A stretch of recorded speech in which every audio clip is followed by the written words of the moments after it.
Medical admission process के journey में एक बहुत ही इंपॉर्टेंट और क्रूशियल फेज आता है, वो है अपने डॉक्यूमेंट्स की प्रॉपर स्क्रूटिनी होना। सो आज का वीडियो इस पे ही है। आपको एडमिशन के दौरान कौन से डॉक्यूमेंट्स बहुत ही इंपॉर्टेंट है जो आपको पहले से ही रेडी रखने पड़ेंगे।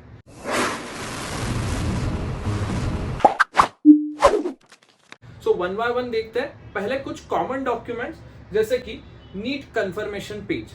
सो नीट कंफर्मेशन पेज आपने अगर प्रॉपरली फॉर्म भरा ही होगा, सो आपके पास ये बन चुका होगा, ये आपको एडमिशन के दौरान लगने वाला है। नेक्स्ट आता है नीट का एडमिट कार्ड। ये 1 मई को पब्लिश होगा और इसकी एक सॉफ्ट कॉपी आपको मेंटेन रखनी है, ये भी एडमिशन के दौरान आपको लगने वाली है। तीसरा डॉक्यूमेंट है नीट का रिजल्ट। अभी टेंटेटिव वो जून के सेकेंड वीक में, मतलब 14 जून टेंटेटिव या फिर उससे पहले आ सकता है, ये बताया गया है। तो उसका एक स्कोर कार्ड रहता है, ये 10th या फिर 12th जैसा कॉलेज से वगैरह नहीं मिलता, ये ऑनलाइन ही प्रिंट आपको निकालना पड़ेगा। ये तीसरा इंपॉर्टेंट डॉक्यूमेंट। नेक्स्ट आता है आपका 10th का पासिंग सर्टिफिकेट। एसएससी ही नॉर्मली बोला जाता है, बट ये शायद से स्टेट बोर्ड या फिर सीबीएसई या फिर आईसीएसई या फिर आईजीसीएसई, जो भी आपका बोर्ड रहेगा उससे आपको मिल सकता है। तो कुछ एग्जांपल्स जैसे कि ये सीबीएसई का हो गया या फिर ये आईसीएसई का हो गया, दो रहते हैं जिसमें आपका बेसिकली बर्थ डेट मेंशन है, वो हमारे लिए इंपॉर्टेंट है। आईजीसीएसई का भी एक एग्जांपल। सो मार्कशीट और पासिंग सर्टिफिकेट जिनके पास दोनों है वो बड़ी बात है, अच्छी बात है। अगर पासिंग सर्टिफिकेट नहीं है तो आपको 10th का आपके स्कूल से लेके आना पड़ेगा। सीबीएसई के लिए अलग 2 डॉक्यूमेंट्स नहीं रहते हैं, एक ही डॉक्यूमेंट में दोनों काम हो जाता है। उसके बाद इंपॉर्टेंट डॉक्यूमेंट आता है 12th का डॉक्यूमेंट, जो ऑलरेडी रिपीटर्स है, एक बार last two last year NEET दे चुके हैं, 12th उनका पहले से ही हो गया था, उनके पास तो मार्कशीट एंड पासिंग 12th का दोनों अवेलेबल रहेगा। अदरवाइज जो फ्रेशर्स है उनको जब भी हमारा रिजल्ट आएगा उसके बाद 5-6 दिन में कॉलेज में आपको ऐसा मार्कशीट मिल जाएगा। सो मार्कशीट इज इनफ, बट उनको भी जैसे मैंने 10th वाला दिखाया वैसा ही 12th का भी पासिंग सर्टिफिकेट बनता है, वो 2-3 महीने के बाद आपको कॉलेज से लेके आना पड़ेगा। बाद में आता है कॉलेज से ही मिलने वाला और एक डॉक्यूमेंट जैसे कि college leaving certificate. College living ये स्पेशली लिखा है क्योंकि कभी कभार लोग 10th का लिविंग सर्टिफिकेट जो रहता है उसका जेरोक्स मेंटेन करते हैं। तो अब college leaving certificate is important for us. जो भी आपका 12th वाला स्कूल बोलो कॉलेज बोलो जो वो आपको देगा, वो leaving certificate is important. Same time आपको कॉलेज से कैरेक्टर सर्टिफिकेट भी लेना है। कुछ कॉलेज डिमांड करेंगे, कुछ कॉलेज शायद से इसकी डिमांड नहीं भी करेंगे, तो बाद में फिर से कॉलेज में ना जाना पड़े। सो इट इज बेटर कि आप जब भी अपना लिविंग सर्टिफिकेट और 12th का मार्कशीट लेते हो तभी आप ये कैरेक्टर सर्टिफिकेट कॉलेज से लेके रखो, जिसमें नॉर्मली यही मेंशन रहता है कि प्रॉपरली कॉलेज अटेंड किया और कुछ रिकॉर्ड्स खराब नहीं है, सब जो है वो कंडक्ट गुड वगैरह लिख के देंगे। अब बाद में आता है डोमिसाइल सर्टिफिकेट। ये डोमिसाइल या फिर नेशनैलिटी ऐसा भी बोला जाता है। महाराष्ट्र के लिए स्पेसिफिकली बोलूं तो डोमिसाइल एंड नेशनैलिटी ये एक पेपर में ही आता है। कभी कभार ऐसा हो सकता है कि आपका डोमिसाइल नहीं बन रहा है बट नेशनैलिटी सर्टिफिकेट बन रहा है, अगर आपका रेसिडेंस इतने साल का महाराष्ट्र में नहीं हो तो। बट अगर आप बहुत साल से महाराष्ट्र में ही रह रहे हो तो आपको डोमिसाइल, नेशनैलिटी, एज ये एक ही डॉक्यूमेंट बना के दिया जाता है। सो हमारे लिए अगर नेशनल लेवल के लिए भी जाना है तो भी ये एज अ नेशनल प्रूफ हम यूज कर सकते हैं, नेशनैलिटी सर्टिफिकेट। और अगर हम महाराष्ट्र प्रोसेस के लिए जाना चाहते हैं तो it is very very very important document, क्योंकि यहाँ पे हमें मिल रहा है डोमिसाइल सर्टिफिकेट। सो ये दोनों डॉक्यूमेंट्स हमारे लिए बहुत इंपॉर्टेंट है।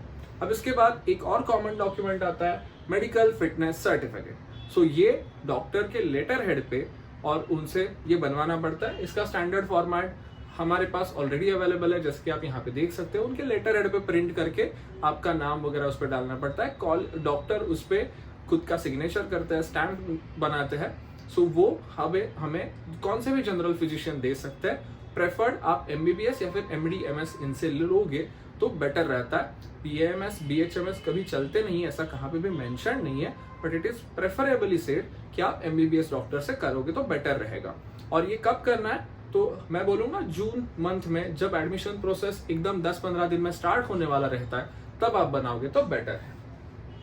आधार कार्ड, कौन सा भी एक नेशनल प्रूफ चाहिए हमें, जैसे कि आधार कार्ड भी एक हम एड्रेस प्रूफ के लिए, खुद का फोटो आईडी के लिए यूज कर सकते हैं। कभी कभार वोटर आईडी भी आपका 18+ हो तो वो भी आप रेडी रखें तो बेटर रहता है। पासपोर्ट आप रेडी रख सकते हो। मैंडेटरी डॉक्यूमेंट्स नहीं है, आधार सबके पास नॉर्मली रहता है, सो इट इज प्रेफरेबल कि आधार कार्ड आपके पास रहेगा तो आपका काम हो जाता है। अब कुछ ऐसे डॉक्यूमेंट्स के बारे में बात करेंगे जो वेरी हो सकते हैं पर्सन टू पर्सन, आप कौन से कैटेगरी से बिलोंग करते हो। फॉर एग्जाम्पल फर्स्ट कैटेगरी देखते हैं, EWS category, economical weaker section. ये 2 टाइप के सर्टिफिकेट्स रहते हैं। ये जो आप सर्टिफिकेट देख रहे हो वो स्टेट लेवल का सर्टिफिकेट है। तो अगर आपको महाराष्ट्र लेवल में अप्लाई करना है तो आप ईडब्ल्यूएस स्टेट लेवल का अप्लाई करोगे। वो 1 अप्रैल मतलब अब चालू हो चुका है, यू कैन अप्लाई, और वो आपको मिलके एडमिशन प्रोसेस में यूज हो सकता है। दूसरा सर्टिफिकेट हम देखेंगे तो सेंट्रल लेवल सर्टिफिकेट। तो सेंट्रल लेवल भी दिखने के लिए ऑलमोस्ट वैसे दिखता है, बट थोड़े से रूल अलग यहाँ पे मेंशन मिलेंगे। तो आपको वो देखना है कि आपके पास वो सर्टिफिकेट है क्या। अगर किसी को एम्स में अप्लाई करना है, जिपमर में अप्लाई करना है, ऑल इंडिया कोटा से अप्लाई करना है, नेशनल लेवल पे अच्छे मार्क्स आ रहे हैं, तो ये certificate is very very useful. ये सर्टिफिकेट लेके महाराष्ट्र प्रोसेस में या फिर कौन से भी स्टेट प्रोसेस में आप नहीं आ सकते। सो आपके पास ये बाइफर्केशन प्रॉपर रहना इज इंपॉर्टेंट, क्योंकि लास्ट ईयर्स में एक बहुत बड़ा केस हुआ था जिसका स्टूडेंट पे असर होता है, डायरेक्टली एडमिशन कैंसिल होने तक असर होता है। तो 2 सर्टिफिकेट्स में प्रॉपरली जो डिफरेंस है वो आप देखिए और उसके हिसाब से सर्टिफिकेट बनाइए। कास्ट सर्टिफिकेट के बारे में अगर बात करेंगे, same as I explain, vary होगा एज पर सिचुएशन। कुछ कास्ट ऐसे भी रहते हैं जैसे कि शेड्यूल्ड कास्ट, उसका एक स्टैंडर्ड फॉर्मेट है। महाराष्ट्र के लिए स्टेट नेशनल एक ही फॉर्मेट रहता है, बट अगर आपका तहसील आपको 2 अलग अलग सर्टिफिकेट्स दे रहा है तो यू कैन, बट अदरवाइज जितना एक्सपीरियंस मेरा है तो caste certificate for SC, caste certificate for ST ये सेम ही रहता है for central and state level. तो सैंपल जो उसका फॉर्मेट है आपके सामने। अब वैलिडिटी, अगर आपके पास कास्ट सर्टिफिकेट है तो आपका काम कुछ पूरा नहीं होगा, उसके साथ जो इंपॉर्टेंट डॉक्यूमेंट है वो कास्ट वैलिडिटी। सो उसका भी फॉर्मेट आपके सामने है। ये वैलिडिटी इज वेरी इंपॉर्टेंट और उसका एक रिलेशन रहता है, जो कास्ट सर्टिफिकेट नंबर रहता है तो वो सेम इस पे रिफ्लेक्ट होता है। तो अगर वो मैचिंग है ना, ये कॉलेज वाले चेक करके रहते हैं। अगर फर्जी भी बहुत लोग बनाते हैं तो ये प्रॉब्लम आपके लिए ना हो, तो कास्ट सर्टिफिकेट जो आपका रहेगा वही वैलिडिटी पे रिफ्लेक्ट होना चाहिए विथ बेयरिंग नंबर। तो वैसा वाला वैलिडिटी सर्टिफिकेट भी हमें चाहिए।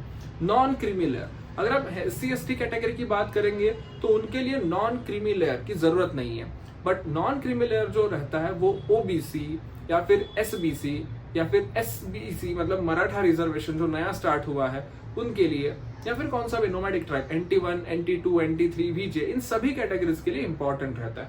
स्टैंडर्ड एक फॉर्मेट है, थोड़ा आगे पीछे हो सकता है। ये सारे डॉक्यूमेंट्स आपको सबमिट करने पड़ते हैं और ये डॉक्यूमेंट सबमिट करने के बाद आपको नॉन क्रीमी लेयर बन जाता है। नॉर्मली कंडीशन ये रहती है कि आपका इनकम 8 लाख से कम है तो आपको मिल जाता है। कुछ केसेस में जैसे कि आप गवर्नमेंट या फिर सेमी गवर्नमेंट एम्प्लॉय हो, टीचर से लेके बहुत से कॉर्पोरेशन से लेके स्टेट एम्प्लॉय तक अगर आप हो और आपका अभी की सैलरी ज्यादा भी है बट ज्वाइनिंग के टाइम आप क्लास 1 ऑफिसर नहीं थे, तो ऐसे केस में आपको ये सर्टिफिकेट भी इशू हो सकता है। इसके बारे में शायद से आपके दिमाग में कुछ डाउट्स हो सकते हैं, तो you can contact our helpline.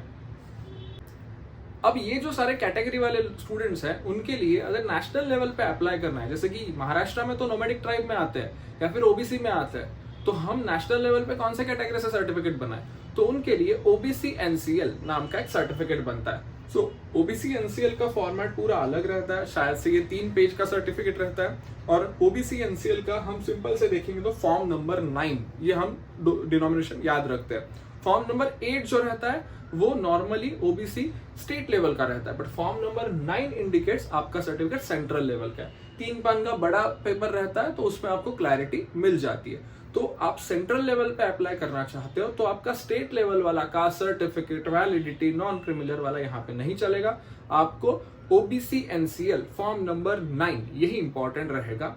State level के लिए उल्टा है, फॉर्म नंबर 9 नहीं चलेगा, आपके लिए अपना अपना caste certificate validity and non criminal is very very important. अब इनकम सर्टिफिकेट ये एडिशनली उसमें कनेक्ट करना पड़ता है। हम तो EWS वाले को भी ये बना के रखने के लिए बोलते हैं, क्योंकि बहुत बार ऐसा होता है कि लोग कौन से भी कैटेगरी से आए या फिर EWS से आए या फिर SCBC से भी आए, तो कौन से भी स्टेज में उनके पास जो भी उनके डॉक्यूमेंट्स है वो तो परफेक्ट है, बट वो प्राइवेट में एडमिशन लेते हैं, तो ऐसे केस में उनको डॉक्यूमेंट्स के साथ कभी कभार कॉलेज ये इनकम सर्टिफिकेट, उत्पन्नाचा दाखला, ये डिमांड कर सकते हैं। तो ऐसे केस में आपके पास ये सर्टिफिकेट भी होना इज इम्पोर्टेंट। कभी कभार ये 3 साल का बनाओ क्या, 1 साल का चलेगा क्या, ये पूछता है। तो मेरे हिसाब से 1 साल का जो 1 अप्रैल 2025 के बाद आप बनाओगे वो वेरी यूजफुल रहेगा। अब special categories defence 1, defence 2, defence 3, ये बहुत सारे रिजर्वेशन आता है। सो D1, D2 ये वाले सर्टिफिकेट्स के लिए परफॉर्मर ऑलरेडी रेडी है हमारे ब्रोशर में। तो ये सिर्फ महाराष्ट्र लेवल के काउंसलिंग में आता है, ऑल इंडिया लेवल पे इसका कुछ यूज नहीं है, बट ये हम बना के लेंगे। वो परफॉर्मर का फॉर्मेट है ऑलरेडी, उसमें आपका नाम वगैरह भरना रहता है, स्टैंपिंग आता है, पर्टिकुलर अथॉरिटी से हमें ये बनाना पड़ता है।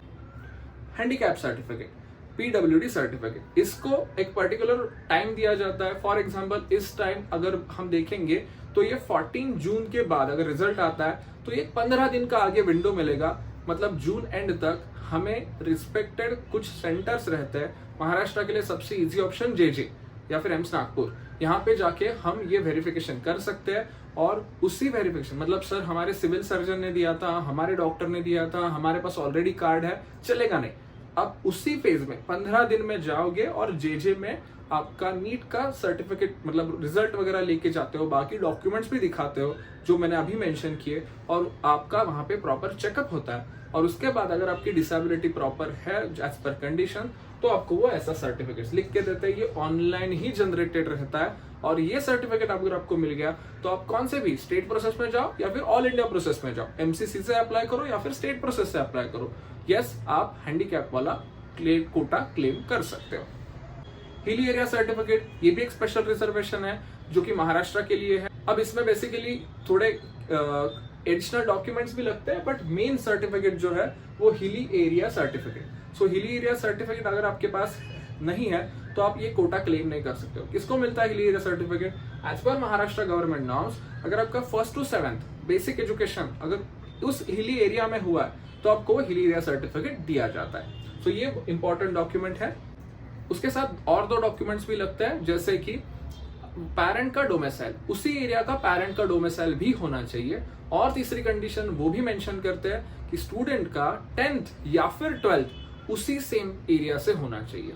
सो अगर ये तीनों कंडीशन मैच है तो ही आप हिली एरिया से क्लेम करो, अदरवाइज डोंट क्लेम। बहुत बार दिक्कत आती है और लोगों का एडमिशन कैंसिल होता है, टेंशन बढ़ता है। सो बेनिफिट है क्या हिली एरिया का? तो है, बट आपका डॉक्यूमेंट फोर्स करके मत बनाइए। अगर आपको इजी स्मूथली बेनिफिट मिल रहा है तो ही ले लीजिए। गैप सर्टिफिकेट, सो गैप सर्टिफिकेट किसको बनाना चाहिए और कब बनाना चाहिए? अगर आपका 12th पहले ही कंप्लीट हुआ है, अभी जो फ्रेशर्स रहेंगे उससे पहले 1 साल, 2 साल, 3 साल, 4 साल, कितना भी रिपीट आपका हो सकता है, तो आपको gap certificate, sir last year बनाया था, ऑलरेडी मेरा एक गैप हो चुका है, इस साल बनाऊं क्या? आप फिर से बनाइए, बनाना पड़ेगा।